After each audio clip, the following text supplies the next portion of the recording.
Well, a very good morning to you. Thank you for staying with us up to this point. We're kickstarting the news review. We'll get into the papers shortly, and I'll also be telling you about our guest, Mr. Kojopoku, joins us shortly for us to have a very good discussion on what topical matters the papers raise this morning. But are you ready for utility tariff hikes?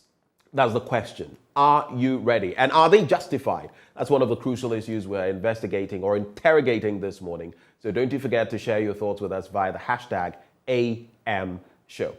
But let's start now with the Daily Graphic newspaper. Let me check on Mr. Poku. Mr. Kojo Poku, a very good morning to you, sir. Good morning, Ben. How are you? I'm very well. Thank you for making the time to join us this morning. Well, the show is supposed to be Ben and Ben. Where is Ben? Well, Bern will be joining us when we hit the big stories. That's where she always comes in. She likes big stories, and she'll be joining us from there. So it's Ben and Ben, big stories. Yes. Bern and Ben, big stories. Is that to say you have missed Bern and not missed Ben, which is why you are posing these questions? No, I was used to seeing Ben's pretty face every morning. Then they now introduce a much prettier face. Are you? So now it's becoming a problem just seeing my Ben without the Ben. No worries. You'll be seeing her shortly. Just stay tuned. So let's get into the Daily Graphic newspaper. There are some not extraneous matters, but I'll be running them by you shortly after we get into the papers. Support graphic tertiary business sends challenge education. Minister urges the public.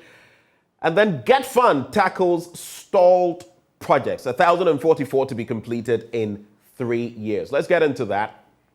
The 1,044 Ghana Education Trust Fund uncompleted projects dotted across the country will be completed under a 3-year phased-out program. The uncompleted projects are made up of 544 basic school-level infrastructure, 2 technical and vocational and training centers, that is TVETs, 9 model schools, 487 bits of infrastructure at the second cycle school level. Now, just to give some background to all of these developments, the Get Fund administrator explained that on March 17 this year, the fund sought approval from its board of trustees for a 3-year phased-out project completion plan, which was granted. And so only time will tell how far this will go and whether we're going to be able to deal with all 1,044 uncompleted projects. 1,044. Ben, yes. Should I? Yeah, go ahead. Sometimes I don't know what they take us for. You've sat there for all these years and you've not done the project, and you're going to do 1,000 projects in 3 years. How is that possible? I don't know if it's the same person that was there before or that is still there. I don't know if there was a change at Get Fund, but I think it's the same person who was there from 2017. So if you have 1,044 projects that you've not done in 5 years, how are you going to do them in 3 years? With what money? With what the labor capacity? Certain things that we put on ourselves is just not possible to achieve. And somebody will sit there and say that and nobody will interrogate it. If you tell me that you can achieve these projects in 3 years, why have you not done them in the last 5 years? That's unfortunate, but I'm sorry. This is just porkies. Let me also say a very good morning to Liz Hayfran-Asari, media consultant. Liz, good morning to you. All right, so we'll hear from Liz shortly, but a quick one. Take a quick stab at this before we connect with Liz as well. Terrorism threat, let's be vigilant. That's in the middle spread of the Daily Graphic newspaper. And the National Peace Council has called on the people to be conscious of the threats posed by violent extremists by being more vigilant in their communities and at gatherings. It said as the government was dealing with the situation, the citizenry too needed to lend their support by looking out for and reporting suspicious characters to the security agency. So this is a conversation I started yesterday, but maybe I'll take you back to Sunday, where my colleague MFR Pau spoke to Deputy Defense Minister, and he said, well, things are not well. All is not well. And we do not know whether the center will hold if, God forbid, any of these insurgents spilled over into Ghana. Churches, mosques, religious groupings have been told to be on high alert. Interacting with Dr. Bona yesterday, I asked him, should the state give guidelines? He said, yes, we don't have that yet. Imminent threat. Look at our malls and other places of, gathering and what happens. Your quick take, Kojo. Well, let me even start by saying that the first place that we should be very careful is the Kotoka International Airport, Terminal 3. Right. Anybody can enter the terminal. Anyone can enter the terminal with bags, with luggage, with anything, and there's no screening. In all international airports, before your luggage enters the terminal, it is screened. In Terminal 3, it is not. And I think the management should start that immediately. That's not something that is a joke. If you are going to let everybody enter the terminal into the check-in area, I don't have a problem with that. But every luggage entering the terminal should be scanned. And we don't screen our luggages entering the terminal. I don't know any international airport today that you can take a luggage into the terminal area and it's not screened. So everybody can just come out of a car, hold the luggage, accompany somebody, and the person can flash any passport or document or ID, and the person is let through, and their luggage is not screened. So for me, that is the first thing we need to tackle, our international airport, because we've always known that these people have loved those areas. Then secondly, like you said, when people come into the country, they always need accomplices. They always need people to move them around. So taxi drivers, when you go to the UK, most of the taxi drivers are agents of the state. In most countries, taxi drivers are agents of the state. They gather intelligence. And the minute you move around, they start picking up some of these movements and they try to report them. So the taxi drivers, the trotro drivers, the neighbors, the people renting, the hoteliers, all these people should be on high alert. It's about time we start training some of these tourism sites and institutions to watch out for some of these people who come in and train them. Like I said on your show last week, the best show or the best form of security is not the visible security, it's the invisible security. When security is invincible, that is when you know that it's at its best. When you have a show of force where people are carrying guns all over the place, for me, that is not the best security. So I think the security agencies should do their part, and rightfully so, the citizenry, we should do our part as well. When it comes to education, what would you like to see on that front when it comes to educating people? Because I always say that since we do not have that experience of terrorist attacks, unlike the Burkina Fasos and the Malis and the rest, we also lack that consciousness, if you like, in our communities, even along the border lines. What more should we be doing in terms of educating our population about what to see or what to take notice of and how to react? Well, Ghana, I think we are too welcoming. It's a plus for tourism and it's a minus for some of these things. We are too welcoming. Look, every visitor, I think we are the only country I know that visitors integrate so quickly. Okay, so somebody comes in 2-3 days, he has more friends than me and you. I think what we should do is should be more inquisitive. We should interrogate more suspicious of foreigners. There's nothing wrong of being suspicious of foreigners, okay? Because he came in, you don't know what he came to do. So we should be, in this time of the world, we should be suspicious of everybody. So I don't think we have homegrown terrorism, which would have been a problem, because then somebody you know so well, who is your neighbor, could one day turn out to be a terrorist. I don't think we have that in Ghana yet. If we're going to have any search, it's going to have to come from outside. So it means somebody who we don't know, somebody who we don't know around the neighborhood, somebody who is not Ghanaian is going to come in and try and do something like this. That is why we should be very, very careful and suspicious of people. So the education will have to start from this platform like this, radio stations. Instead of talking about politics all the time, we should take time out and talk about educating the public on what to look out for, suspicious activities, people who come in and start moving around from point A to point B, trying to go to the same place often and often, going with people. They should be the people that we should look out for. Good thing is that we have a good number of cameras around the country. Are they being monitored? Are those cameras just there for their sake, or there are people who are actively monitoring these cameras? So we need to educate through the media, because it looks to be the platform that everybody is on these days, and also on social media for the youth to also understand that they need to be suspicious of people. There's nothing wrong with being suspicious. Let me bring in Liz. Liz, can you hear me? Yes, I can hear you. Good morning. Thank you for joining. Good morning. Thanks for having me. Right. Just because we were teasing out the issues on this terrorist threat to Ghana, what is your quick take on that? We're told that it's knocking on our very doors. The last attack that came through in the sub-region was somewhat 5 kilometers away from our borders. What's your reaction?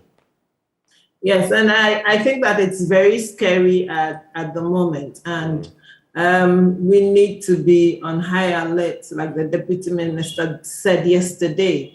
I believe that steps need to be taken to ensure that our borders first are secure. And like Kojo said, there should be a lot of screening, not only at the airports, even at the borders. I mean, you travel, you're coming back, you just walk in, and nobody seems to go through your luggage, go through whatever you're holding. Let me say that maybe sometimes they think that they know who you are, but I believe that everybody should be screened. It doesn't matter who you are. It doesn't matter what position you hold. It must be screened. Our luggages must be screened, and everybody must be on high alert. Unfortunately, I don't agree with Kojo when he says that everybody should be suspicious. You can suspect everybody, especially foreigners. You can keep them at arm's length. But when you do so, then you keep them on their guard. When you're hospitable and you open up to them, they sure will open up to you. So then you get to know more about them than if you're suspicious and keep them at arm's length. We can be very welcoming and yet interrogate people who have come in to know them and to know them well and to know what they've come to do. So I believe that we should be able to balance the two. Make sure that the people that are coming in, we are looking at intensely, but again, we are using our skill of hospitality to get to know them in depth so that whatever they're coming to do, once you get to know who it is, you would be able to probably help the security agencies. If you keep them at arm's length and they're closed, then you probably would never get to know them and get to know what they're coming to do. But again, like Ojo said, I get angry when I see the security forces walking the streets with guns. And I ask, who are the guns for? For us, the citizens, or for people they're not seeing? And I want to take my mind back to when Rawlings was head of state and he went to a function. You hardly saw the security personnel, I mean the detailed ones, the intelligence agents who were around. You hardly saw them because they mixed with the people. So you wouldn't know unless somebody pointed out the person to you because they knew the person. Right. And that is the kind of security we want. We want the security that is not seen, but that makes you feel safe. Currently walking the streets, you're not safe. You see policemen with guns, you see army officers with guns, and you still don't feel safe. But in those days, you did not see anybody around, but you knew that if anybody should attack you, there'll be somebody who would see and come to your aid. And that's the kind of security we want. We want people to feel safe, and our safety must come first. Again, like he said, and I have complained about the airports, traveling, you just walk in. The first encounter with your luggage is when you're weighing it. And when you weigh it, that's when it goes through the screen and then it goes onto the carrier to go under the aircraft. Nobody asks you anything. Nobody says anything. Everybody walks into the airport.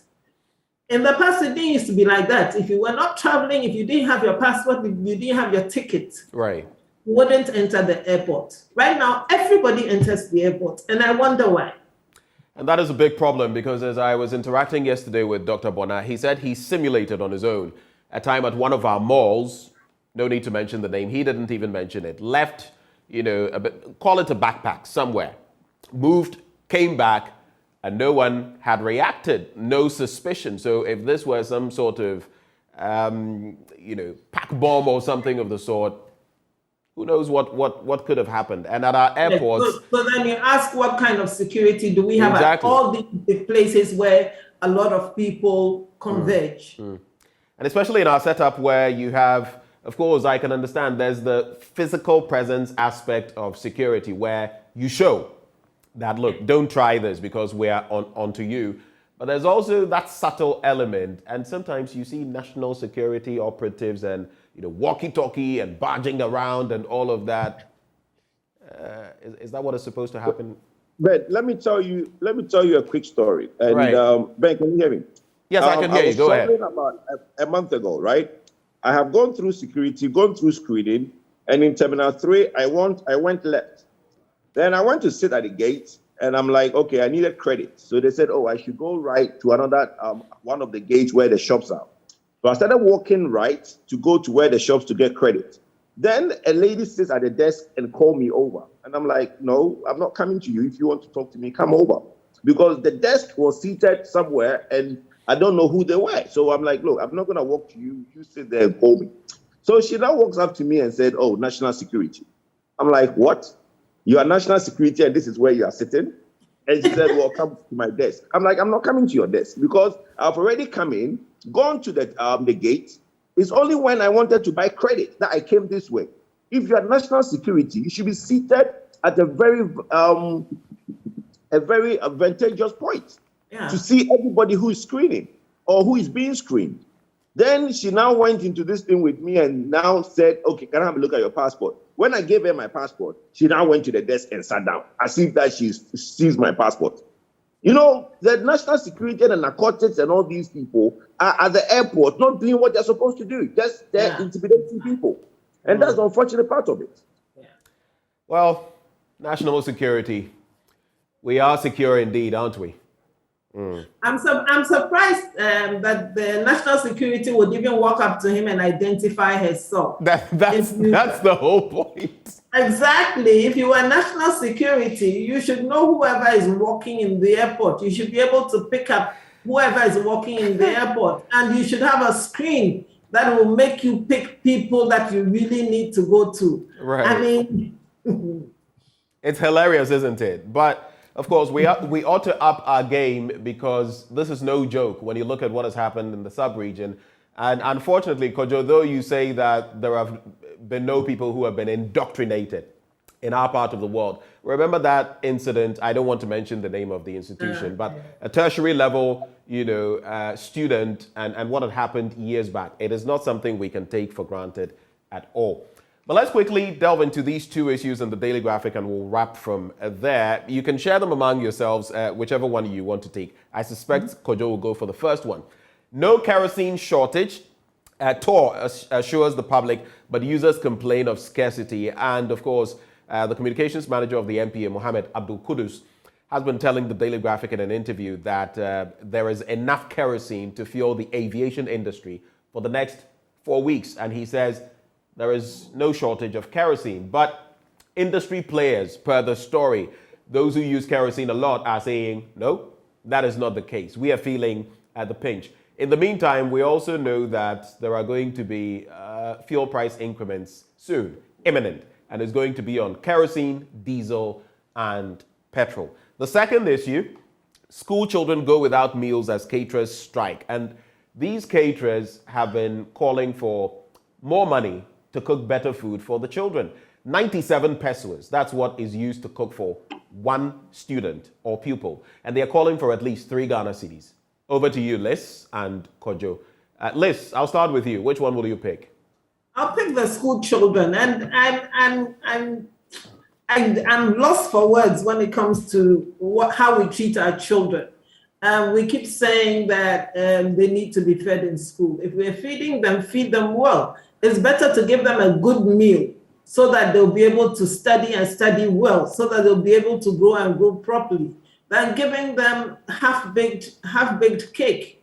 I mean, 97 pesos. Even if you go out to buy a bowl of cake, is 1 cedi and 50 pesos for a bowl. And there's no fish with that. So then you begin to ask, how do the caterers cope? And no wonder when you see the food, you question why the food is the way it is. I think that we should put our money where our mouth is. If we want to grow children and groom them well, let us do it and do it properly.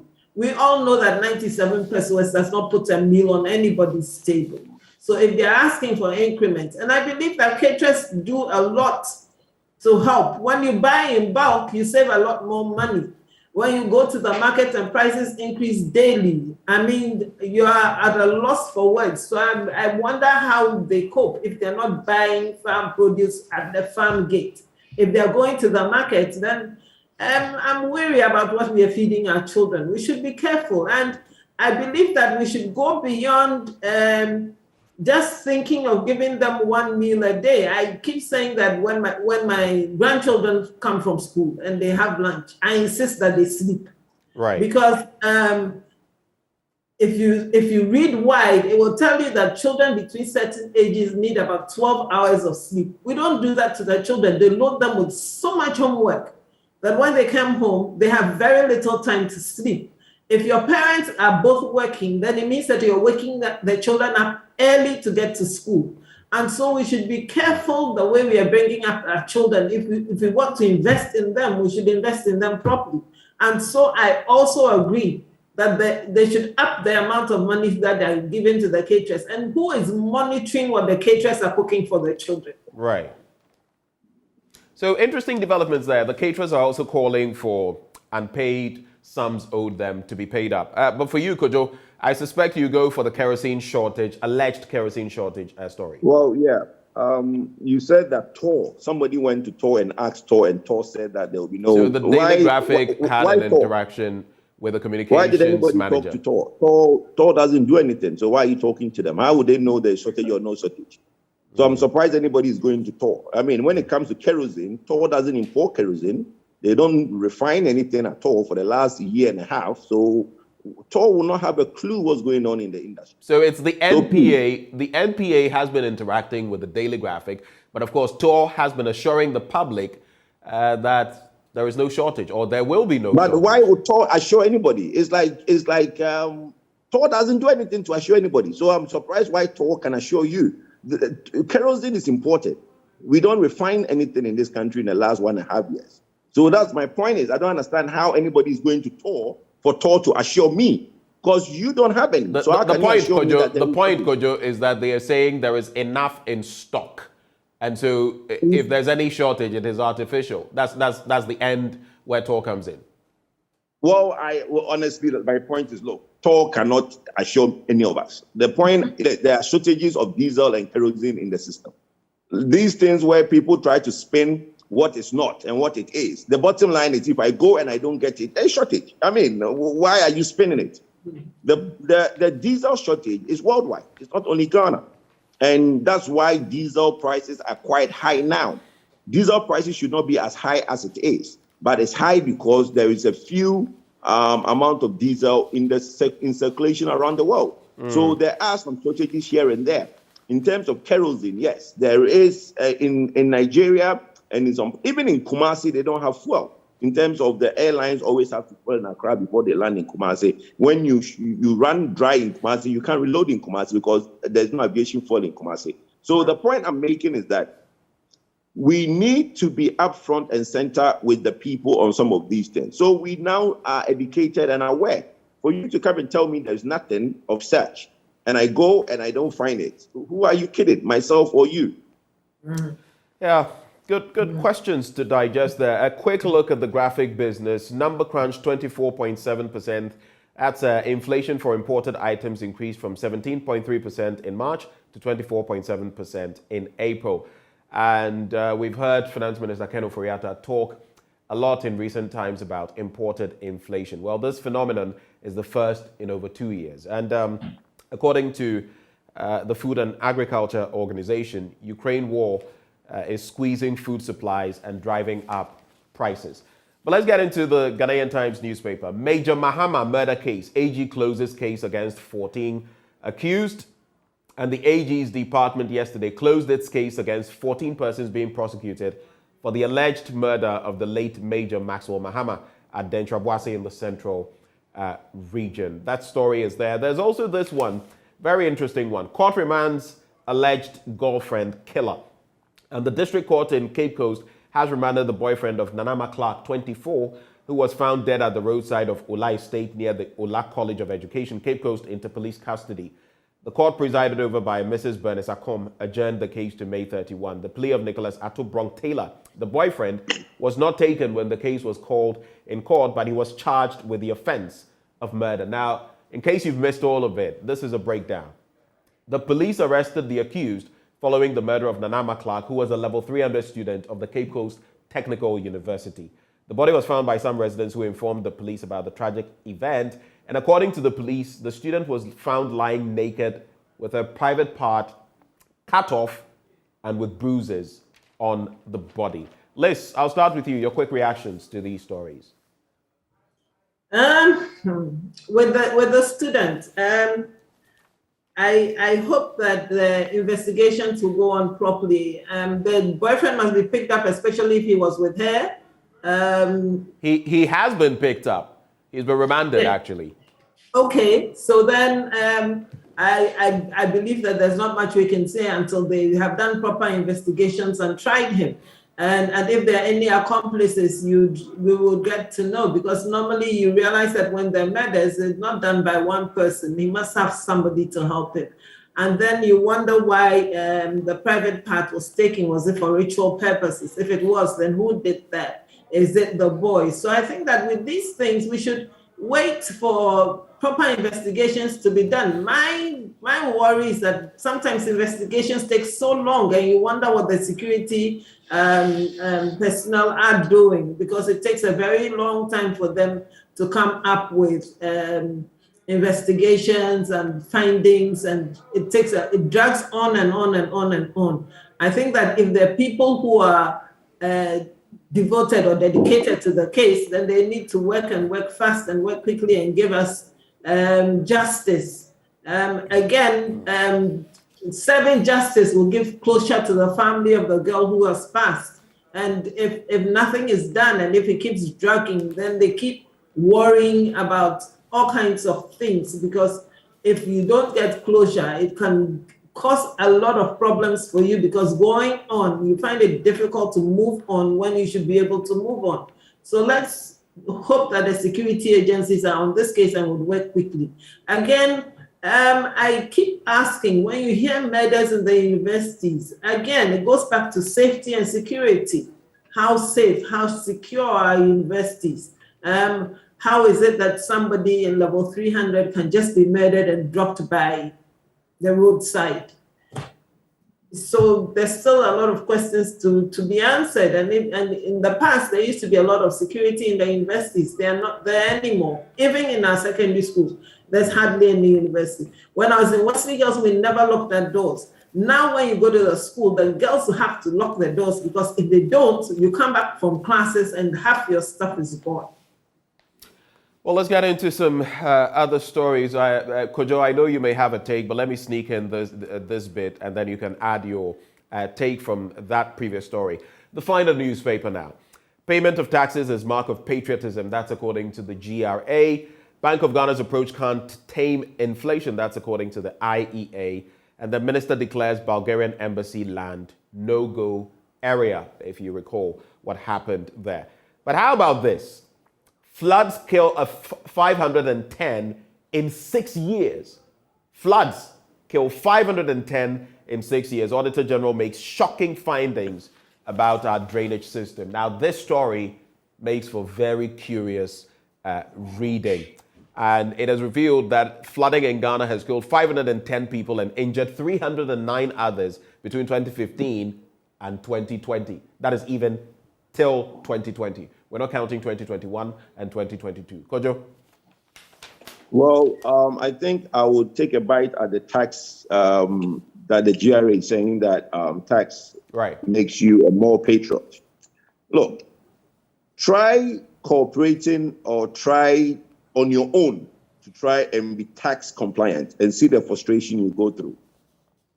I thought with the Ghana.gov platform and the seamlessness, the integration and everything, things have become much simpler. Digitization, right? How is that? You look, what the basic and the fundamental thing that GRA has not been able to do. And I wonder why, after all this talk, GRA today is not computerized. It's amazing. GRA is not computerized. Look, if everybody is being asked to take this TIN number, and we all have this TIN number, what is the point of the TIN number which if you are not computerized? Now, let me give you why I say this. I had a file at Legon. Now, for some reason, they do a reorganization of the various classes of taxpayers, and they moved me to Medina. Okay. Now, I go to the Medina office to try and bring my file up to speed. And the kind of problems I'm having with the Medina office, you have no idea. Just because they don't have anything on the computer, they are just dealing basically with what is on the file. And unfortunately for me, the Legon office did not move all the file. They just moved the name.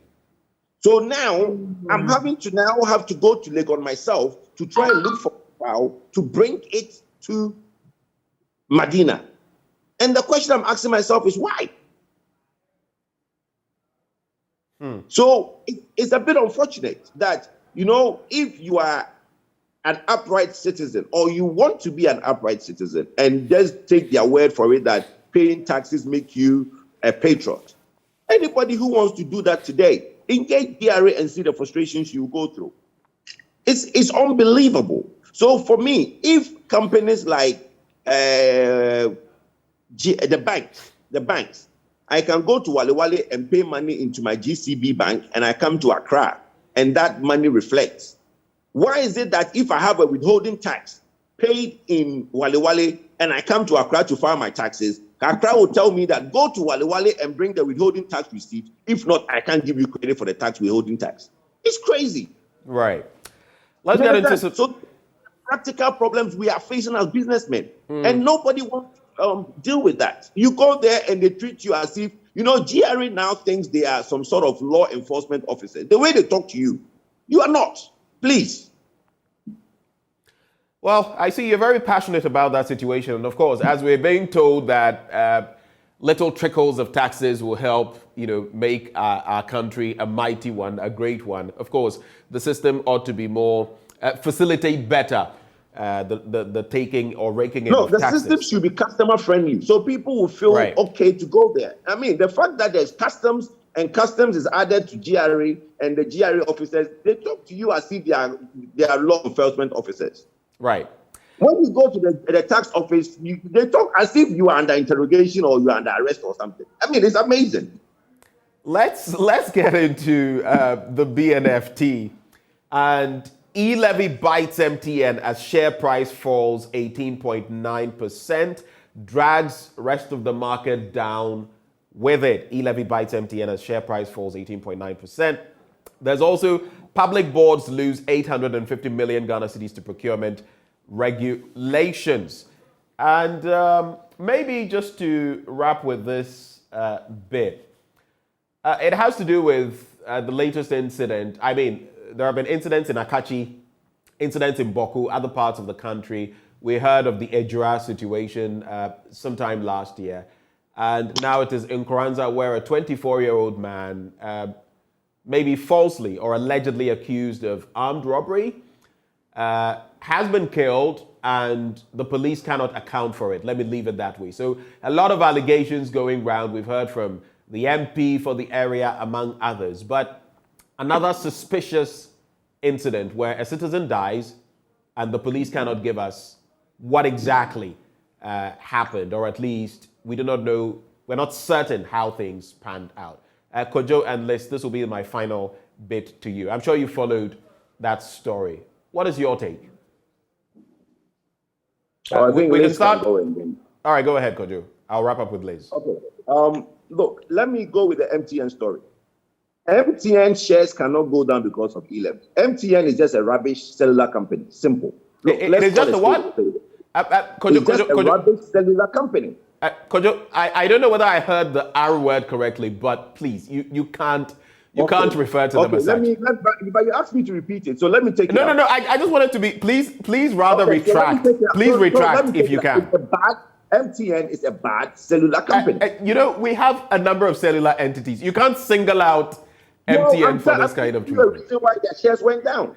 You are telling me that their shares went down because of E-levy. I'm telling you, their shares can't go down because of E-levy. MTN is not a money collecting company. Right. So that point is different from referring to them as bad and all of that. I beg of you, please retract and apologize. Let me withdraw that. Okay, let me withdraw that. Right. MTN is not giving the service to Ghanaians that they're licensed to give to Ghanaians. So let me withdraw that. MTN is not providing the service they are licensed to give to Ghanaians. MTN is licensed to give cellular and data.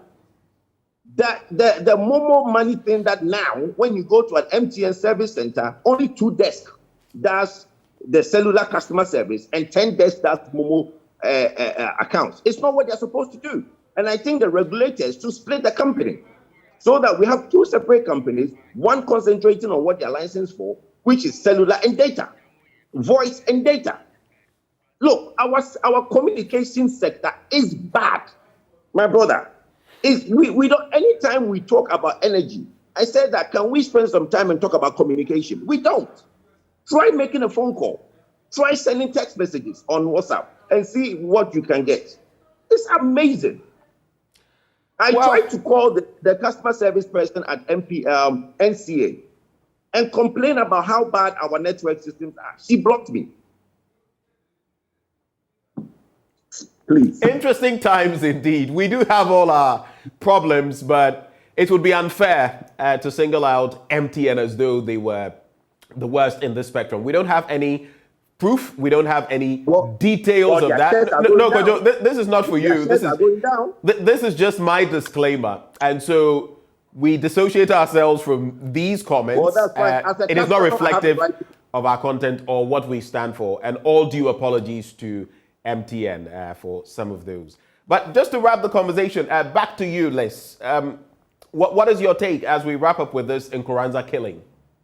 Yes, and I was saying that sometimes you question the police because of certain things that happen under their watch.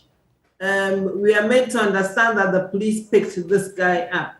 So how come he has ended up dead? I thought that when they picked him up, it would be for his protection and for their investigations. So how come he ended up dead? There is a question that the police should answer. Right. And this keeps recurring, and therefore people do not trust the police. And therefore, when you hear the other side of the story, you are bound to believe the other side of the story, because the people say that this is a young, promising guy who is hardworking, who has been doing all kinds of things, and so you query, and then you hear other stories about him witnessing some untoward things that police had been involved in, and probably that's why they picked him up, and that's why now he's dead, so he won't be a witness and all that.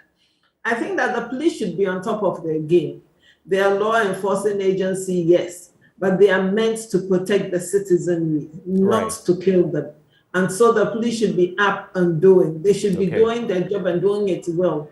And them spinning all kinds of stories every time they're wrong-footed doesn't augur well for them. It makes people very weary of the police. So instead of the police being friendly and citizens being able to go up to the police, everybody holds back and sits and watches the police and what they do. Right. And I think that it's not a good thing for the police name. The police need to up their game, and therefore IGP needs to be on this case and make sure that we don't keep losing our relatives because they're in police custody. Right. And it's a concern we all have. But I'd like to say a very big thank you to both of you. Just to wrap, Liz, a comment came on our Facebook live stream. Moholo Oma Kwesi, who says, Liz, good to see you. I don't know whether you know this person, but the person says, good to see you. And that's how we wrap. Oh, nobody said good to see me. You remember when we started and you said you wanted to see Bernice, and you see, what goes around comes around. And that's just on the lighter side. Thank you so much. But it's only because people haven't seen me in a long time. Oh, okay. Ben, stop calling me for a while. Liz, thank you so much for joining. Liz Hayfanasari is a media consultant. Kojo Poku, thank you for joining. Energy analyst. They joined us for our news review. Up next, sports.